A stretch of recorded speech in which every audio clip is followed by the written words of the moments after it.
सिद्धि की शादी के बाद वो ससुराल चली जाती है। पीछे रह जाती है भाभी रानी।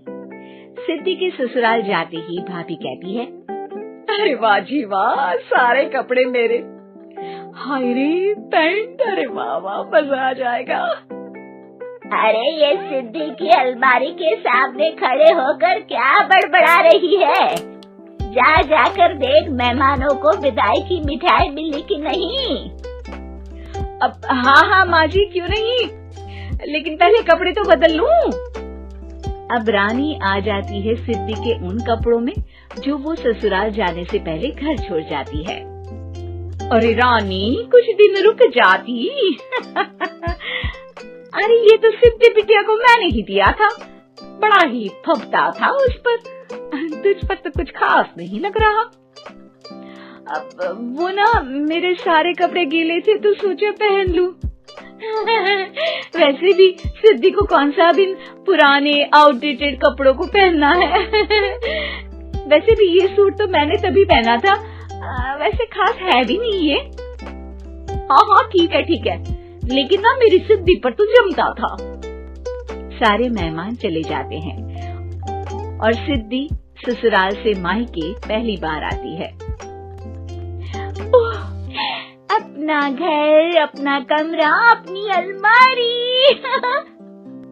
ये बोलकर जैसे ही सिद्धि अलमारी खोलती है तो सामने उसके कपड़ों की जगह कुछ और ही रखा होता है। माँ, जरा कमरे में तो आना। सास और रानी वहाँ पहुँच जाते हैं। रानी ने पहनी होती है सिद्धि की जींस और टी शर्ट। अरे भाभी, ये क्या? ये तो मेरी बड़ी ही महंगी टी शर्ट है, इसे आपने घर में क्यों पहनी है? अरे बहुत मिलती है दीदी ये चौक की मार्केट में, 150 में। ओ भाभी प्लीज, ये एरोपोस्टल है, 2000 की एक टी शर्ट। ओहो, 2000 में तो दीदी 4 साड़ी आ जाए।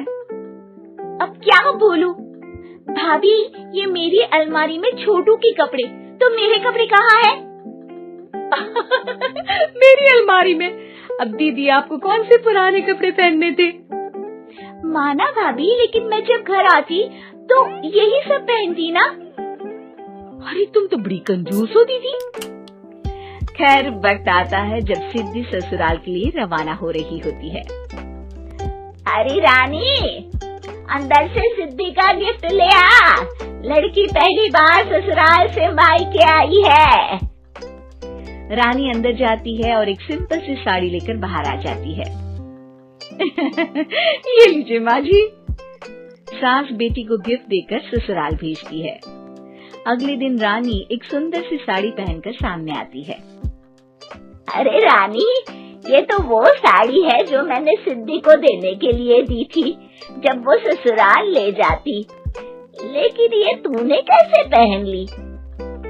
अरे माँ जी, ये साड़ी तो मुझे बहुत पहले से ही पसंद थी, लेकिन चिंता ना करिए, मैंने सिद्धि के लिए भी अच्छी सी साड़ी दी है। हाँ। तभी सिद्धि का फोन आता है। क्या माँ, कुछ अच्छा तो दिया होता ससुराल ले जाने के लिए। अरे पहले दिखा दिया होता। यूँ चमकते हुए पैकेट में नौकरानी वाली साड़ी मत दिया करो माँ। अरे बेटे, वो तेरी भाभी ने ना गलती से उससे पैकेट बदल गया। हाँ, मैं कल ही तेरे भाई के हाथ से तेरा वाला पैकेट भेज दूंगी।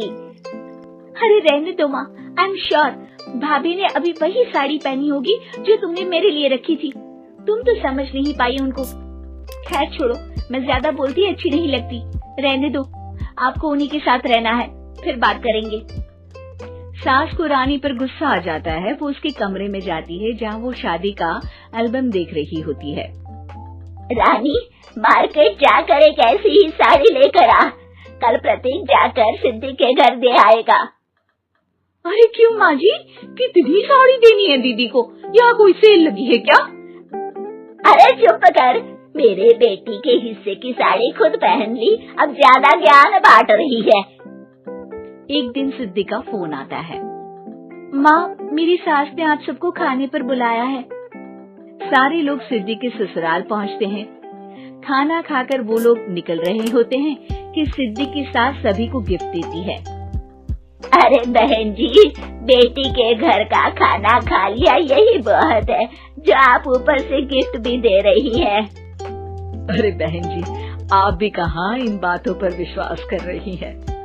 सास सभी को गिफ्ट देती है, लेकिन रानी को जो साड़ी देती है वो अजीब सी हरे रंग की लाल रंग के बड़ी छाप वाली होती है। अरे चीची, ये कौन पहनेगा?